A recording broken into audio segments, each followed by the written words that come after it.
We are in the middle of a series called What He Said. That's why the video with what on it. And we're doing this through the book of Matthew, and we're in the Sermon on the Mount. Sermon on the Mount is the most famous sermon ever given. And Jesus said some very powerful things in there. So far, we've talked about a couple of other things. We have 2 more weeks after this going through it as well. But today, we're right in the middle. We're talking about watching our words. On the back of your bulletin, there should be an outline there. If you'd like to follow along with us today, you can fill in some blanks. You can take those questions at the end and go through them sometime, either on the way home or another time during the week, maybe for your personal devotion time. One of our women's classes goes through those together and discusses them. So however it's best for you, we just invite you to participate in that way. We're going to ask you today to turn to the book of Matthew, chapter 5. And if you're wondering where that is, in one of the Bibles that we have there in the chair in front of you is page 1502. Page 1502. Matthew chapter 5, verses 21 through 24. My wife has just really started getting into plants. She retired back in November, and she's always kind of liked plants, but she never really had very much time for them. But now, she's really starting to get into them. And if you were to take a look at our deck out in the back, you'd find that there are all kinds of plants out there. Excuse me, if you look beyond our deck, you would see that there are plants out there too. She's got these places where we're going to be planting different things. She's really getting excited about it. Well, I read one time about a minister who was also into plants, into gardening. And he was building this trellis that he was going to put in the ground and was going to have this vine that was going to climb up on that. And so he's working on this trellis. He's pounding some nails, putting it together. And as he's doing that, there's this little boy who comes along, and he's just kind of watching the preacher, and preacher wonders how long he's going to stay there. You know, you feel a little self-conscious of somebody looking over your shoulder when you're doing something, but he continued to work, and after a while, as the little boy stayed and watched, the minister began to think, well, maybe he's looking for some pointers about how to do gardening. And so after a little while, the minister turned to the boy and said hi to him and asked him if he was picking up some pointers on gardening. And the boy answered, nope, I'm just waiting to hear what a preacher says when he hits his thumb with a hammer. Ace Collins, in his book Sticks and Stones, says that we speak about 30,000 words a day. Now, you've probably heard something like that before. That's about 15 words per waking minute. It's a lot of words. And the question that we need to ask ourselves is, how do we use them?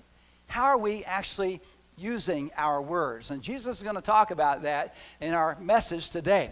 But sometimes, if you think about it, our words can be sort of judgmental, can't they? We can be sort of judgmental, can't we? You know, there's a pastor in Austin, Texas at Gateway Church. His name is John Burke. And John assumed that he was not a judgmental individual. But he thought just in case he might be, he was going to do an experiment one week. And so he began to write down everything that he caught himself being judgmental about. And this is what he discovered. He said, judging others is fun. Judging others makes you feel good. And I'm not sure I've gone a single day without this sin. He also said, I might condemn my son numerous times in any given week for a messy room, judge my daughter for being moody, especially bothers me when I'm being moody, but I have a good reason to be. Even my dog gets the hammer of condemnation for his bad breath. I watch the news and condemn those idiotic people who do such things. Most reality TV shows are full of people I can judge as sinful, ignorant, stupid, arrogant, or childish. I get in my car and I drive and I find a host of inept drivers who should have flunked their driving test. And I throw a little condemnation on our Department of Public Safety for good measure. At the store, I complain to myself about the lack of organization that makes it impossible to find what I'm looking for, all the while being tortured by Muzak. Who picks that music anyway? I stand in the shortest line, which I judge is way too long because, look, people, it says 10 items or less, and I count more than that in 3 of your baskets. What's wrong with you? And why can't that teenage checker, what is she wearing, focus and work so we can get out of here? He goes on to say, judging is our favorite pastime. We're great at judging the world around us by standards that we would highly resent being held to ourselves. You know, as Jesus was talking to people at the Sermon on the Mount, he starts off in this particular section with 6 short areas that begins with these words. You have heard it said, or it has been said. Now, up to this point, he hasn't done that. But now he's starting to change his pace a little bit, change the direction of what he's going to say to these people. So he says, you have heard it said, or it has been said 6 times in different sections here. And he's referring to the Old Testament law. He knows that these people have been taught the law since they were little kids. So he's saying to them, you've heard it said this, but I tell you this. Now, when Jesus does that, he's not negating the law, but what he's doing is he is expanding on what the law means. He's clarifying what God meant. He's sharing the deeper meaning behind the laws. And so today, we're going to look at the very first of those you have heard it said sections that we find in the Sermon on the Mount. It's beginning in verse 21, and it says, Jesus said, you have heard that it was said to the people long ago, do not murder, and anyone who murders will be subject to judgment. But I tell you that anyone who is angry with his brother will be subject to judgment. Again, anyone who says to his brother, Raka, is answerable to the Sanhedrin. But anyone who says, you fool, will be in danger of the fire of hell. Now, can't you imagine these people, as they're hearing Jesus talk, you've heard it said, this is what the law says, is, yep, definitely heard that before, ever since I was a wee little one. We was because of the Irish thing today, okay, just to let you know, okay. But anyway, he said, I've heard that for a long time, but then when you started getting into the other part, it's like they turn to each other and say, whoa, I think we're in big trouble.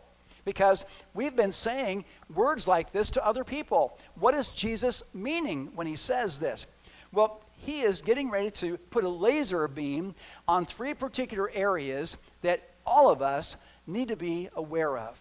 He's putting a laser beam on anger, on judgmentalism, and on offense. First he says, long ago it was said, don't murder. But then he makes the connection with his shocked listeners. He says, anyone who's angry with his brother will be subject to judgment. Wow.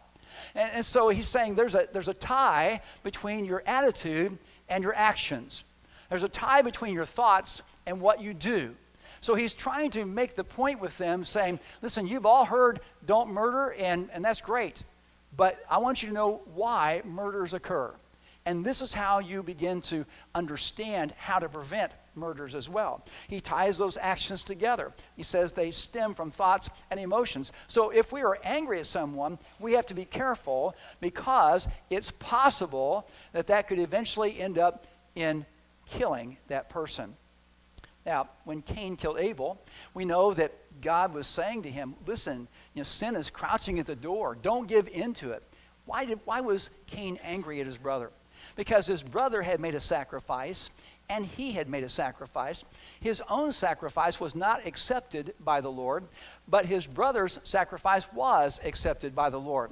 So Cain is angry at his brother. He's allowing anger to stew inside him, and he lets it go and lets it go and lets it go, and eventually it's going to come out into his taking his brother's life.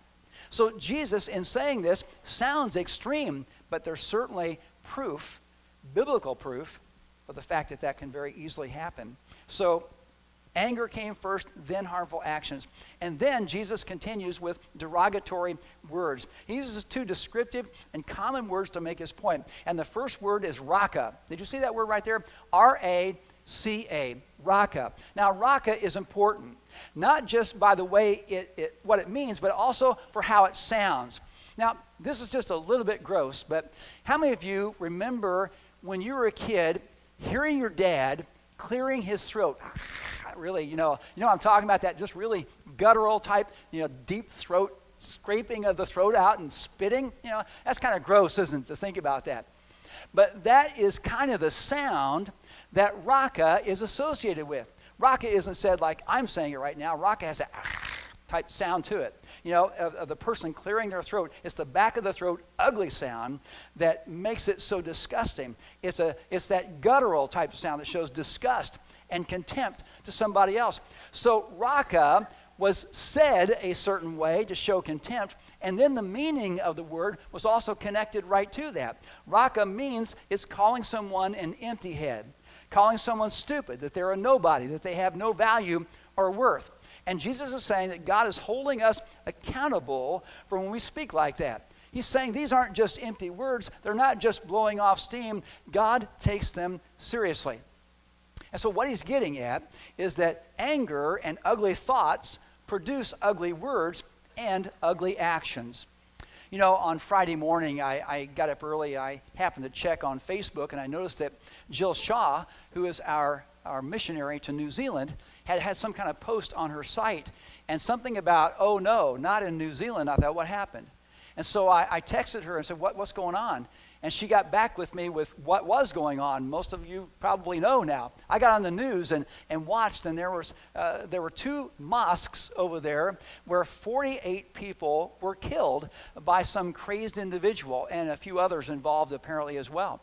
Now, what we learned about the guy who was the main perpetrator is that he had this 74-page manifesto spewing hatred towards Muslims and people who were different from him.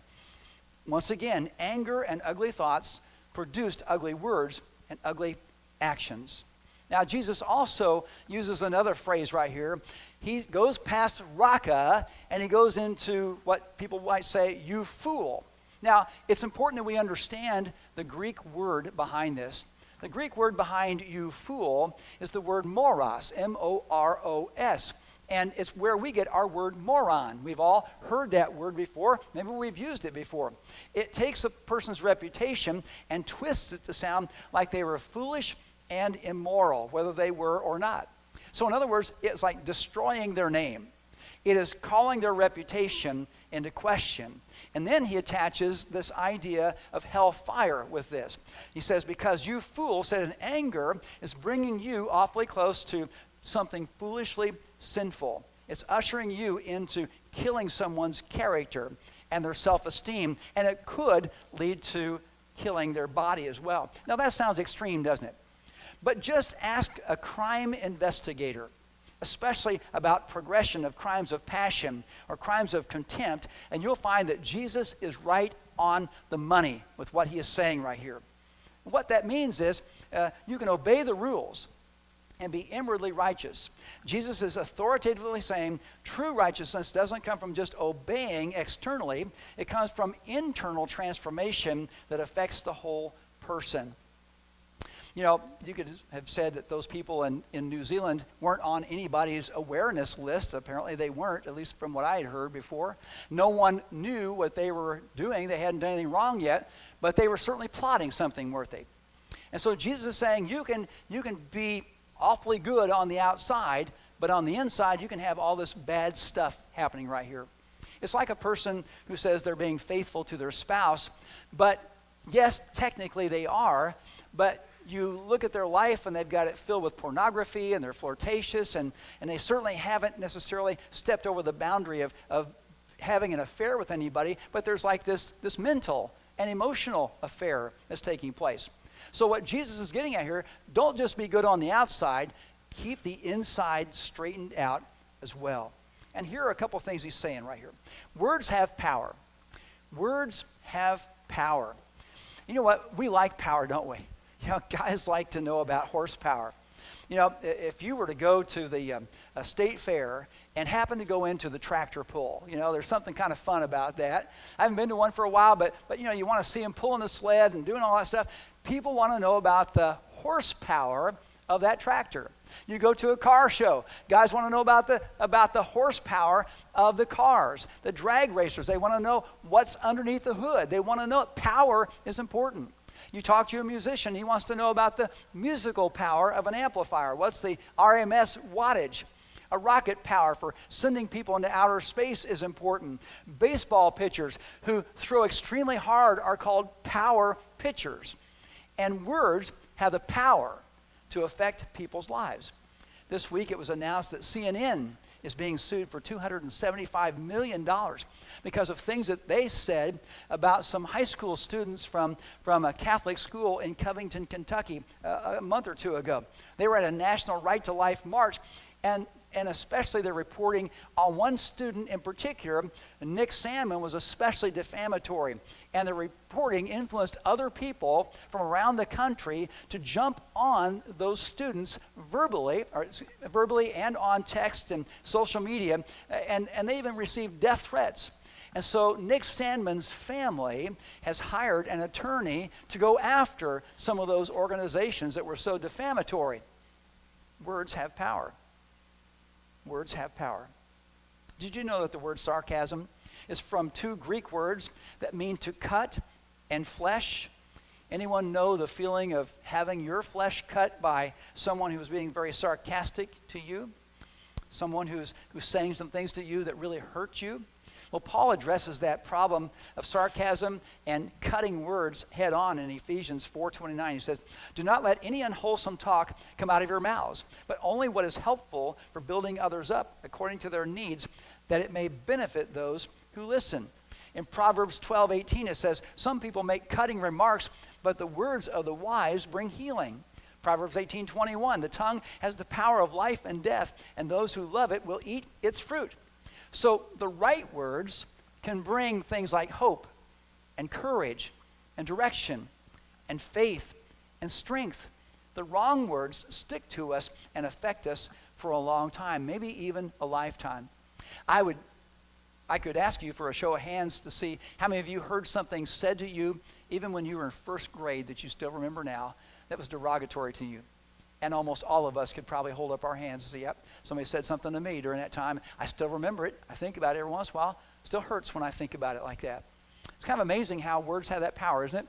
You know, one time I was at the hospital years ago, and I went to visit somebody, and as I was coming past another room after I'd seen them, I saw a guy in there. His arm looked just like someone had poured acid on it. I mean, it looked really bad right there, just red and brown and really just kind of ugly. And I stopped into his room. I said, "Man, what happened to you? Did someone pour acid on you?" He said, "No, I got bit by a brown recluse spider." And I thought, wow, I did not know they could do damage like that. And since that time, I've learned that when a brown recluse spider bites somebody, it's just a little tiny bitty hole that they make right there. But after a period of time, after the poison begins to eat away, it makes a bigger hole right there. And it not only eats at the flesh, but it also eats at the skin as well. And that's why it's so important to get early treatment, because it really can get very serious for a person. And they could even feasibly lose a limb or even die because of that bite. And negative words go in, and they maybe create this little hole in our life experience, but as they fester there, as they stay in there, they can just kind of work on us and become this dominant thing if we allow them to in our lives. We have to be very careful to stop letting angry, ugly words come out of our mouths because they impact other people. Where do these words come from? Well, here's the second thing. Words reveal our heart's condition. Words reveal our heart's condition. In his book, The Secret of Pronouns, social psychologist James Pennebaker spent years researching the science and significance of our words. He put together this team of grad students, and together they developed a sophisticated computer program that analyzes our words and what they say about us. And based on that research, Pennebaker claims that the words we generate over a lifetime are like fingerprints. He said even small words broadcast the kind of people we are. He went on to say, we don't randomly choose our words. Instead, words reveal the condition of our hearts. He also says words act like powerful tools to excavate people's thoughts, feelings, motivations, and connections with others. You know, Jesus really said that first. If you were to look in Matthew chapter 12, verses 34 and 35, you would see that Jesus said, "For out of the abundance of the heart, the mouth speaks. A good man out of the good treasure of his heart brings forth good things. And an evil man out of the evil treasure brings forth evil things." We think about it just for a moment. Here are some things that Jesus is saying. First of all, words come out of the abundance of the heart. What is the abundance of the heart? It's kind of like the overflow of the heart. It's what's in there the most. Someone said one time, whatever is down in the well is what comes up in the bucket. And it's so true, isn't it? If you lower a bucket to get some water out of a well, that's the kind of water that you're going to get in the bucket when it comes back up to the top. And so he's saying that this overflow of your heart is what you're thinking about the most, what you value the most, what you treasure the most, and what you think about. And so that's the abundance of the heart. And he says a good man is going to have good treasure that he stores up. It means he's going to have good things in his heart. He's going to value what is good. You go to his house, he's going to show you things that he treasures that are good things. He comes to your house and you feel like you've had a positive deposit made in your life. That good man is going to make positive deposits in your life because that's the treasure of his heart. But if you were to hang around an evil man, you'll find that he has evil treasure. If you go to someone's house who values evil things, you'll see symbols of hate, dark and evil books, DVDs, pornography, maybe even drug paraphernalia. And those kinds of things will be valuable to that kind of person.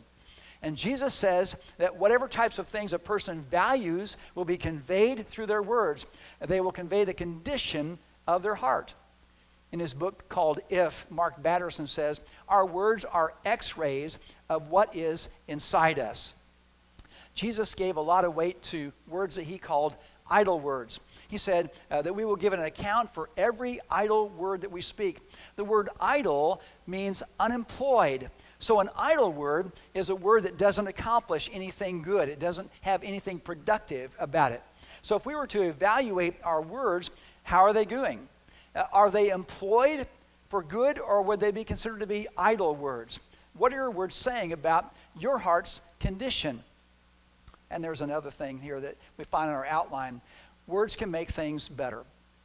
Words can make things better. Proverbs 16:24 says, kind words are like honey, sweet to the soul and healthy for the body. What if we replaced all of the ugly words with words of encouragement and reconciliation, words that are better words? You know, it's kind of cool that we get the opportunity to give names, isn't it? You know, if you're a parent, you have given a name to your child. If you are a child, you have named your teddy bear or another toy that you have. If you are a pet owner, you have named your pet in most cases. You know, when you do that, it's kind of a privilege to be able to do so. It kind of speaks of what your mind is like, and you've thought through some names, and those names are special to you. You know, it's funny because God is the originator of names, and he gave Adam the opportunity in the Garden of Eden to begin to use names as well. Adam had the privilege of naming the animals, didn't he? And after a while, when Adam recognized that there was no female for him, he saw male and female for all the animals, none for him, God took that rib out of his side, caused him to go into a deep sleep, and created woman with his rib. And when Adam woke up, he says, whoa, man, that's where woman comes from. Whoa, man, okay. This is at last bone of my bone and flesh of my flesh. I mean, he was pretty excited about what he was seeing right there. He thought, man, she is really beautiful, really cool. But it's not until later that we find that Adam names her Eve. Isn't that interesting? God wasn't the one who named Eve. Adam was the one who named Eve. So when we name something, we are following in a long tradition of names being given on the earth by mankind. And nicknames are kind of cool too, aren't they?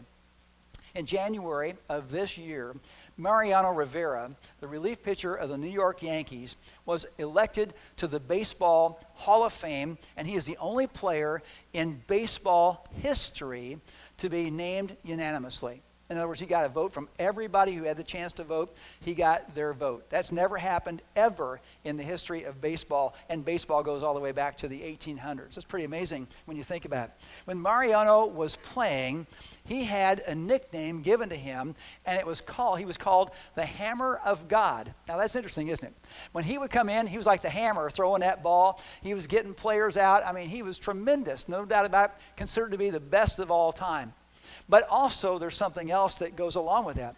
Because not only was he awesome on the field, he was also God's faithful servant off the field as well. He's also been called the most beloved Yankee. And that says something, because the Yankees have had players down through the years, over the decades, who have been awesome players, famous players, people who have populated the Hall of Fame as well, but none reaching that status, being called the most beloved Yankee. Mariano's ball glove was etched with the Bible verse, Philippians chapter 4, verse 13, which says, I can do all things through Christ who strengthens me. It's pretty amazing when you consider the fact that this first man ever unanimously selected to the Baseball Hall of Fame is known just as much for his character as he is for his achievements on the field. And his character is inspired by his relationship to Jesus Christ. The hammer of God got his name because of his relationship with God through Jesus Christ. You know, a name can really be health-giving, can't it? But it can also be life-scarring if we think about it. You know, there are people over in India, we probably know them as untouchables, but they also are given a name over there, the name Dalit, D-A-L-I-T. And they're required by Hindu law to be given one name, and it has to be a derogatory name. The names like ugly or stupid or even dung, some of them have had this name all of their life. They've never been able to get away from that. Some of you have been called names by a parent or a teacher or a boss or a spouse, and whenever you hear that name, it brings back that memory of what someone said to you. It brings a pain to your psyche for those kinds of words that have impacted you. But imagine the transformation when these untouchables, these Dalits, discover that through a relationship with Jesus Christ, that God has the ability to rename them. And they receive names like chosen and holy and beloved. Those names can apply to anyone who belongs to Jesus Christ. A few years ago, I told a story that I think is fitting that I share it again this morning. There was this junior high math class, and they were learning these new math skills that were fresh to them. They'd never seen those concepts before, never had the practice of doing math that way before. And the students were frustrated. They were going through a time of disappointment, thinking, man, I'll never get this. And they were carping at each other, and they were carping at their teacher as well. And their teacher said, you know, if I don't do something pretty quickly here, the class is just going to be out of control. And so she said, put all your books away, get out 2 pieces of paper, and I want you to take some time right now, write the name of every student that's in your class, and when you're done writing the name of every student, I want you to leave a space between every name. Then I want you to begin to write something positive about that student. Everything good you can think of, I want you to write it in that space. And that took up the rest of the class. At the end of the class, she gathered up all the papers. She took them home over the weekend, and she began to separate them all. She wrote every person's name on a separate piece of paper, and then she wrote all of the good things that were said about that individual. On Monday morning, she brought those back to school with her, and when math class rolled around and those students came into her class, the first thing she did was begin to pass those pieces of paper out to every student that was there, and they received their own name. And it was interesting because there was a transformation in the mindset and the attitude of that classroom. Because as the students began to receive their names, they began to read what had been written about them, and you could see smiles come on their faces. And they were whispering comments like, really? I never knew people felt that way about me. Or I didn't know that people liked me that much. And other surprised responses.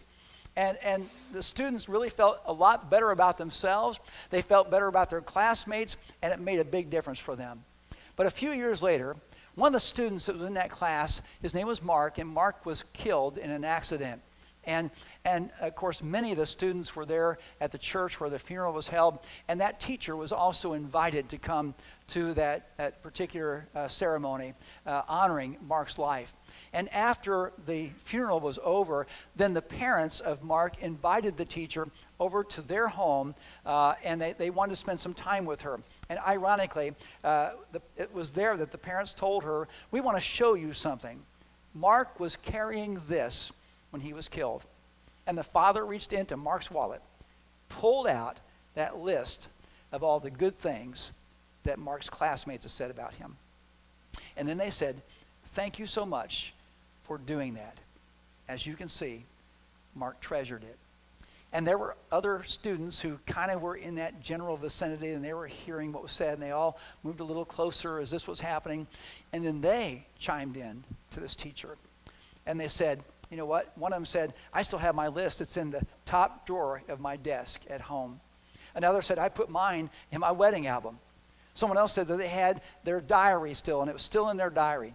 Another said that they carry theirs with them all the time. Words have power, don't they? Mark Twain said, I can live for 2 months on a good compliment. Isn't that so true? Hebrews 3:13, man, what an important verse for us. Hebrews 3:13 says, encourage one another daily. We all need encouragement, don't we? There's so much discouragement in the world, so much negativity. We need encouragement, and we also need to be encouragers. Isn't that important as well? We need to receive it, but we also need to give it, because powerful words of kindness and encouragement make a difference. You still remember words that have been given to you by someone that you respect, by someone you care about, that told you something good about you, don't you? You still remember those words of encouragement you received from a parent or a grandparent or a spouse or a respected friend or a teacher or someone else, and those words have stuck with you. A few words, carefully chosen, sincerely offered, can move people from pain to power, from hurting to healing, and from sadness to gladness. I like the way that David Faust wrote about it in the Lookout magazine several years ago. He said, in a world that tears people down, Christians ought to be God's construction crew. Isn't that true? Instead of tearing people down, we ought to be building people up. You and I have the power to make things right. See, Jesus did not stop with those 2 verses that we mentioned a bit ago. There's something else there. Let's take a look at verses 23 and 24 together. It says, therefore, if you are offering your gift at the altar, and there remember that your brother has something against you, leave your gift there in front of the altar. First go and be reconciled to your brother, then come and offer your gift. He's saying that you and I have the privilege of worship, but we cannot allow worship to be this excuse for us not going to the person that we may have offended and asking for forgiveness. He is saying that yes, worship is important. Go worship, but don't worship until you talk to that person and you work out that difference between you. You do your best to get that taken care of, because God loves that person and he loves you, and he doesn't want you to be at odds with each other. You know, when I was a college student at Lincoln Christian College, I was there one evening. I was with some other people, and we were in the chapel. And we were leaving the chapel that evening, and as we were leaving, we'd been talking about this musician.